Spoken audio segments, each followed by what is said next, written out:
नमस्कार दोस्तों। सत्यार्थ नायक की किताब महागाथा चल रही है। आज इसकी 52 स्टोरी लेते हैं। वृंदा का विष्णु को श्राप।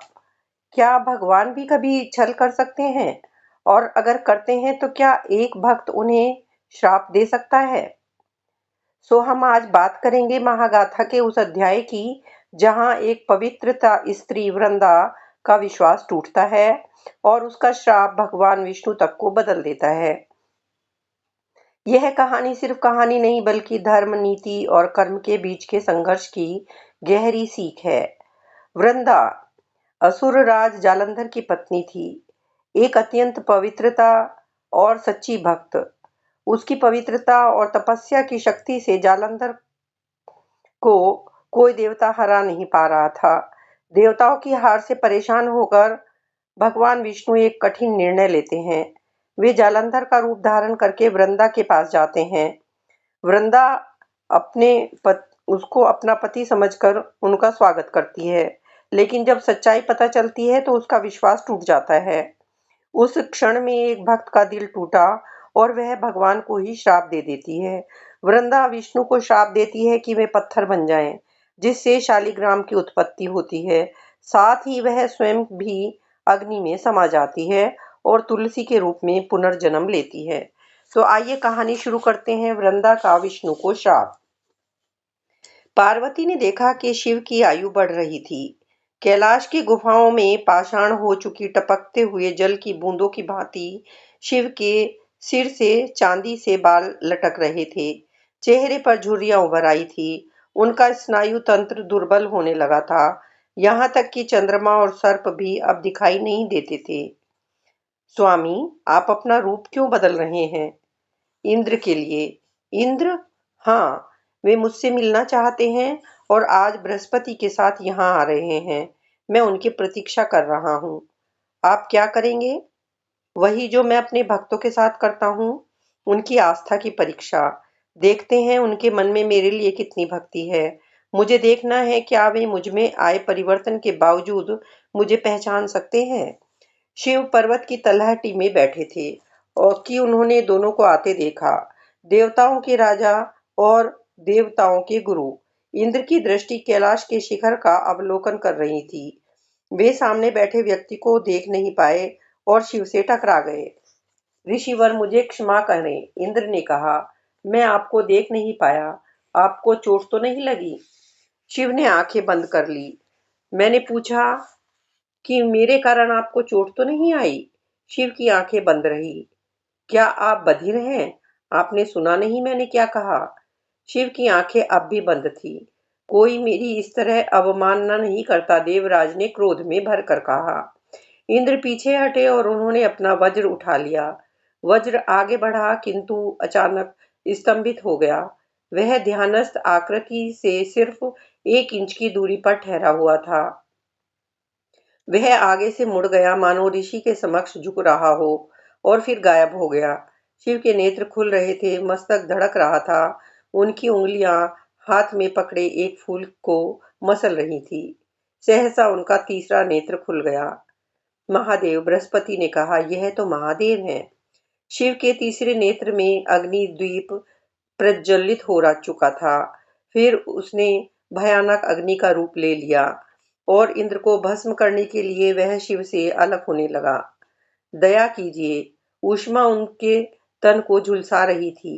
वह जैसे ही बड़ी देव गुरु मार्ग में खड़े हो गए। दया कीजिए महादेव, मार्ग से हटिए, शिव गरजे। यह अग्नि उसके लिए है जो आपके पीछे छिपा खड़ा है, जिसकी आस्था मिथ्या है और जिसकी उपस्थिति मेरे कैलाश को दूषित कर रही है। महादेव, आपका क्रोध उचित है, किंतु इंद्र को भस्म कर देने से स्वर्ग संकट में पड़ जाएगा। राक्षस लौट जाएंगे। आपने सृष्टि के निमित्त हलाहल पिया था। कृपया अपने उस महान कृत्य को व्यर्थ मत कीजिए। आपने उस दिन जिसकी रक्षा की थी, उसे दोबारा संकट में मत डालिए। अग्नि अब भी धधक रही थी। शिव का स्वर उसको भेदता हुआ सुनाई पड़ा। फिर इस ज्वाला का क्या होगा? यदि इंद्र को नहीं तो यह पूरे ब्रह्मांड को भस्म कर देगी। मैं इसका प्रबंध कर देता हूँ। आपने क्षीर सागर से निकले विष को पी लिया था। अब वह जल आपके द्वारा छोड़ी इस अग्नि को पी जाएगा। बृहस्पति ने तत्काल अग्निपुंज को क्षीर सागर की ओर मोड़ दिया। उसने जैसे ही सागर की सतह के भीतर प्रवेश किया, उससे एक बालक का जन्म हुआ। शिशु के रोने का स्वर लहरों से भी अधिक ऊंचा था। उसकी ध्वनि ब्रह्मा तक पहुंची तो उन्होंने क्षीर सागर को शिशु के पालन पोषण की आज्ञा दी। मैं इसका क्या नाम रखूं परमपिता? सागर ने पूछा। चूंकि आपका जल इस बालक का पालन पोषण करेगा, इसलिए इसका नाम जालंधर होगा। बालक शीघ्र वयस्क हो गया और उसने वृंदा नाम की एक सुंदर स्त्री से विवाह कर लिया। शुक्राचार्य ने अपने मनोयोग और पराक्रम से जालंधर को दैत्यों का स्वामी बना दिया और वे उसे देवताओं के विरुद्ध भड़काने लगे। तुम्हारी पत्नी के पिता दैत्य कालनेमी को विष्णु ने निर्ममता से मार डाला था, किंतु वृंदा तो नारायण की भक्त है। वह मुझसे कहती है कि भले ही उसका तन मेरा है, किंतु उसकी आत्मा विष्णु को समर्पित है। मुझे पता है, मैंने उसे विष्णु के लिए उपवास रखते देखा है। वह पीले वस्त्र धारण करके विष्णु का नाम जप करती है। विष्णु में कुछ तो आकर्षण है, जिस कारण उससे जिन लोगों को घृणा होनी चाहिए, वे भी उससे प्रेम करने लगते हैं। उसने हमें अमृत पीने से रोका, मोहिनी का रूप धारण करके हमारे मन को मलिन किया, स्वर भानु को राहु और केतु बना दिया। समुद्र मंथन के फलस्वरूप सागर से निकले सर्वोत्तम रत्नों को भी देवताओं ने अपने पास रख लिया। क्या सचमुच उन्होंने ऐसा किया? यदि तुम्हें लगता है कि मेरे वचन मिथ्या हैं, तो क्षीर सागर से पूछ लो। तुम्हारा पिता उस कपट का साक्षी है जो उस दिन समुद्र तट पर हमारे साथ हुआ करता था। यह तुम्हें बताएगा कैसे देवताओं ने हमारा उपयोग किया और फिर हमें वस्तुएं देने से मना कर दिया। समुद्र ने इन सब तथ्यों की पुष्टि करके एक प्रश्न किया। तुम अब क्या करने की सोच रहे हो जालंधर? मैं देवताओं को आज्ञा दूंगा कि वे उन सब वस्तुओं को हमें लौटा दें। ऐसा मत करो, तुम मेरे पुत्र हो। मेरे जल में कुछ प्रवाहित किया जाता है तो मैं उसे लौटा देता हूँ। मैं अपने पास कुछ नहीं रखता और तुम्हें भी यही करना चाहिए। किंतु जालंधर ने समुद्र की बात पर ध्यान नहीं दिया। उसने रत्नों को वापस मांगने के उद्देश्य से एक दूत को स्वर्गलोक भेजा और दावा किया कि क्षीर सागर का पुत्र होने के नाते सब रत्नों पर जालंधर का अधिकार था। इंद्र ने दूत को सभा से बाहर निकाल दिया, जिसके बाद युद्ध छिड़ गया। देवताओं ने वीरतापूर्वक युद्ध किया, किंतु असुरों ने उसे परास्त करके भगा दिया। मुझे पता है हम क्यों हारे हैं, वायुदेव ने कहा, क्योंकि श्री हरि हमारे साथ उपस्थित नहीं थे। तुमने सत्य कहा, वे कहाँ हैं? उन्होंने युद्ध में भाग क्यों नहीं लिया? यम ने पूछा। देवता वैकुंठ वैकुंठ पहुंचे, किंतु लक्ष्मी ने उन्हें द्वार पर ही रोक दिया। विष्णु ने मेरे कहने से युद्ध में भाग नहीं लिया। आपके कहने से? देवता बोले। हाँ, जलंधर मेरे भाई के समान है। भाई? वह मेरी तरह क्षीर सागर से उत्पन्न हुआ है। उसकी शिराओं में वही सागर बहता है जो मेरी शिराओं में है। श्री हरि जलंधर पर कभी वार नहीं करेंगे। इतना ही पर्याप्त है कि उन्होंने बहुत पहले वृंदा के पिता का वध कर दिया था। देवताओं ने आत्मविश्वास से एक दूसरे को देखा। उन्होंने जिस देवी को अपनी रक्षा के लिए जल से बाहर निकाला था, वही उनके शत्रु की रक्षा कर रही थी। भगवान विष्णु के बिना अब उनका बच पाना असंभव था। अब कौन उसकी रक्षा करेगा? महादेव, नारद ने कहा। चक्र ने सहायता करने से मना कर दिया, किंतु त्रिशूल अवश्य हमें बचा लेगा और मुझे पता है कि यह कैसे होगा। कैसे? देवताओं ने पूछा। उसी तरह जैसे अंधक की चाल असफल हुई थी। देवर्षि नारद जलंधर के पास पहुंचे और उनकी स्तुति करने लगे। हे समुद्र नंदन, मैं आपको प्रणाम करता हूँ। बड़े आश्चर्य की बात है कि आप क्षीर सागर से निकले हैं, किंतु आपके स्वर्गलोक को रक्त से स्नान करवा दिया। किंतु आपने स्वर्गलोक को रक्त से स्नान करवा दिया। हमने उतना रक्तपात नहीं किया जितना देवता करते हैं। जालंधर ने विरोध किया।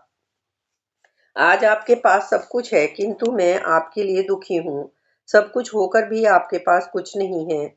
कुछ नहीं है? आपने देखा नहीं कैसे नदियां क्षीर सागर में मिल जाती हैं? जिस तरह समुद्र को नदियों की आवश्यकता होती है, उसी तरह पुरुष को स्त्री की आवश्यकता होती है। मुझे पता है, मेरे पास मेरी वृंदा है। नारद ने मोहक मुस्कान बिखेरते हुए कहा, आप जैसा सम्राट सबसे सुंदर स्त्री पाने के योग्य है। आप किसकी बात कर रहे हैं?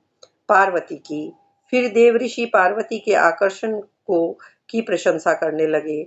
उन्होंने देवी का इतना विस्तार पूर्वक वर्णन किया कि ऐसा प्रतीत हुआ मानो पार्वती जलंधर के सामने साकार रूप में धारण कर साकार रूप ही धारण कर लेंगी।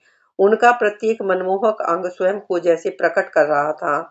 उनके होंठ, आंखें, नाभि, वक्षस्थल, अंधक जो पार्वती के जल से प्रकट हुआ था, उन्हीं पर मोहित हो गया। अब जलंधर जो शिव की अग्नि से उदित हुआ था, वासना की अग्नि में जलने लगा। वह उस देह को निहार रहा था जिसे उसकी कल्पना ने गढ़ा था। वह उसे पकड़ना और प्राप्त करना चाहता था। मुझे पार्वती चाहिए। नहीं, कभी नहीं। तभी वृंदा ने सभा में प्रवेश किया। उसने नारद का प्रत्येक शब्द सुन लिया था। देवी पार्वती का विवाह महादेव से हुआ है। उनके बारे में अशुद्ध विचार धारण करने से तुम पापी कहलाओगे। मैंने सोचा था कि तुम विष्णु की भक्त हो। जलंधर ने उपहास किया। फिर शिव की पत्नी के लिए इतनी चिंता क्यों? प्रिय, मुझे केवल तुम्हारी चिंता है। परंतु दैत्यराज जलंधर के हाथ हवा में जैसे कुछ टटोल रहे थे। वह उस सुंदर कल्पना को सहलाने की कोशिश कर रहा था। अगले दिन उसकी सेना ने कैलाश पर आक्रमण कर दिया। नीले वस्त्र पहनकर उनकी सेना पहाड़ पर चलने लगी, तो ऐसा लगा मानो समुद्र ने प्रकृति के नियम के विरुद्ध ऊपरी दिशा में बहना शुरू कर दिया था। घेराबंदी करते ही जलंधर पार्वती को खोजने लगा। यह जानकर कि पार्वती कुटीर के अंदर है, वह मुस्कुराया। उसने एक युक्ति सोची, ऐसा अपवित्र दृष्टि भ्रम जिसे इससे पहले किसी ने प्रयोग करने का साहस नहीं किया था। जलंधर ने शिव का ही रूप धारण कर लिया। गुफा में प्रवेश करके वह पार्वती की ओर बढ़ने लगा। वह पलके नहीं झपक रहा था और उसका चेहरा भी अटल था। पार्वती देख रही थी कि महादेव के छद्म-वेश में शुरू हुआ घटनाक्रम अब जलंधर के छद्म-वेश तक आ पहुंचा था। मेरी तीसरी आंख भले ही न हो, पार्वती ने गुस्से से कहा, किंतु मैं देख सकती हूँ। तो देखो, वह हंसा। मैं समुद्र का पुत्र हूँ। पानी को जिस पात्र में ढाला जाए, वह उसी का आकार ले लेता है। यदि शिव का रूप देखकर तुम्हें प्रसन्नता होती है, तो मैं जीवन भर इसी रूप में रहने को तैयार हूँ। क्या तुम्हारे पास महादेव जैसा हृदय है? पार्वती ने पूछा और फिर गायब हो गई। जलंधर ने उन्हें फिर से खोजना शुरू किया। इधर भगवान शिव विष्णु के पास पहुंचे। इस समय देवताओं को आपकी आवश्यकता है, और तो आप यहाँ वैकुंठ में क्यों बैठे हैं? मैं असहाय हूँ महादेव। लक्ष्मी मुझे रोकती है। मैं जलंधर पर हाथ नहीं उठा सकता। किंतु आप तो जानते हैं कि आपको उसकी पत्नी के साथ छल करना होगा। विष्णु ने अपनी आंखें बंद कर ली। आप जानते हैं आपको क्या करना है श्री हरि। आप उस कार्य को करने में विलंब कर रहे हैं जो अपरिहार्य है। आप जानते हैं कि वृंदा की पवित्रता के कारण ही जलंधर अजय है। आप यह भी जानते हैं कि जलंधर को शक्ति अपने शरीर से नहीं अपितु अपनी पत्नी के पवित्र शरीर से प्राप्त होती है। विष्णु जैसे ही पीछे हटे, शिव ने उन्हें पकड़ लिया। आप जानते हैं कि आपको वृंदा का मान मर्दन करना होगा, तभी हम जलंधर का अंत कर सकते हैं। विष्णु की आंख से आंखों आंसू की बूंद ढुलक गई। शिव ने उसे धीरे से पोंछ दिया। श्रीहरि, आप यह सदा से जानते हैं। आपको ज्ञात है कि मेरी तरह आपको भी धर्म के लिए यह विष पीना पड़ेगा। विष्णु ने सिर हिलाया। मैं जानता हूँ, किंतु वृंदा मेरा आदर करती है। अपनी पवित्रता की रक्षा के लिए हर दिन मुझसे प्रार्थना करती है। यह कैसी अलौकिक विडंबना है कि मुझे ही अपनी उसकी पवित्रता को भंग करने के लिए चुना गया। मेरे भाग्य में भी गणेश का सिर काटना लिखा था, कार्तिकेय से दूर होना लिखा था, परंतु हमारे उद्देश्य हमारे कर्म से बड़े होते हैं। वृंदा की पवित्रता एक घाव की रक्षा कर रही है, जिसे दूर करना आवश्यक है। हम देवता हैं, हमारे पास मनुष्यों की तरह चुनने की सुविधा उपलब्ध नहीं है। हमें वही करना चाहिए जो किया जाना आवश्यक है। जलंधर ने पार्वती को पाने के लिए मेरा रूप धारण किया है। अब वृंदा को पाने के लिए आपको जलंधर बनना होगा। मैंने भृगु की पत्नी का सर धड़ से अलग कर दिया था। विष्णु मानो ध्यान में लीन हो गए। अब मुझे जलंधर की पत्नी का मान मर्दन करना है। हाँ, और फिर से शापित भी होना पड़ेगा। श्री हरि, वास्तव में हम ब्रह्मांड के स्वामी हैं या उसके दास हैं? वृंदा घबराकर उठ बैठी। एक भयानक दुःस्वप्न ने उसकी नींद उड़ा दी थी। उसने अपने शरीर पर काले सर्पों को रेंगते देखा। उसकी नाभि से एक काला कमल उद्दित हो रहा था।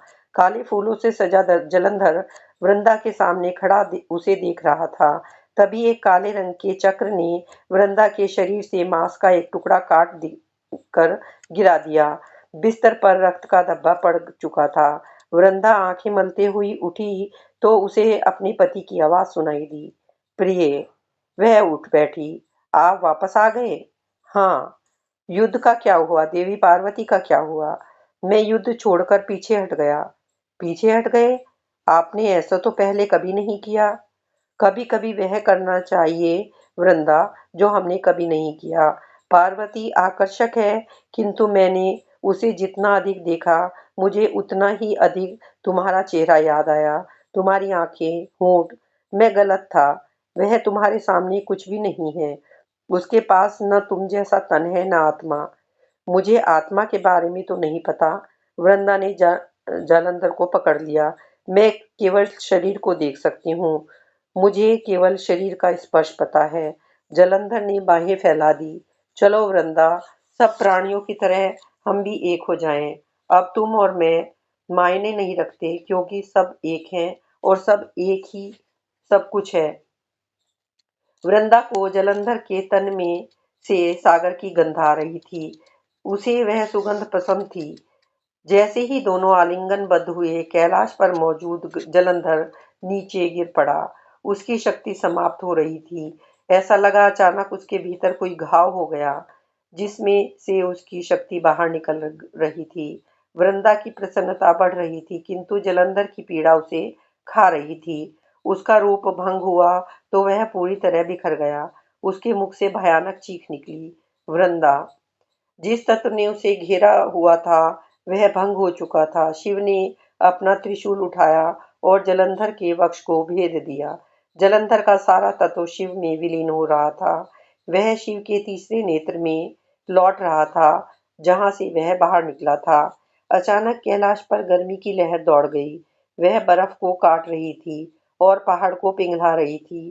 तापमान इतना बढ़ गया कि देवताओं के तन पर छाले उभर आए। यह क्या हो रहा है? वे चिल्लाए। वृंदा को पता चल गया है कि शिव ने उत्तर दिया। मेरा तीसरा नेत्र उस दिन इंद्र के लिए खुला था, किंतु अब उस अग्नि में वृंदा जल रही है।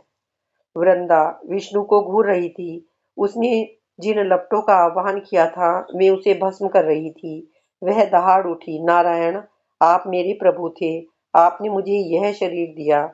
मैं इसे आपको ही लौटा देती, किंतु आपने मेरे साथ छल किया।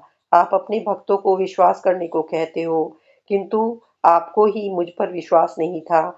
आपने मुझे जालंधर से अलग कर दिया, जिससे मैं प्रेम करती थी। इसीलिए मैं भी आपको शाप देती हूँ कि राम के अवतार के समय आपकी प्रियतम को भी आपसे दूर कर दिया जाएगा।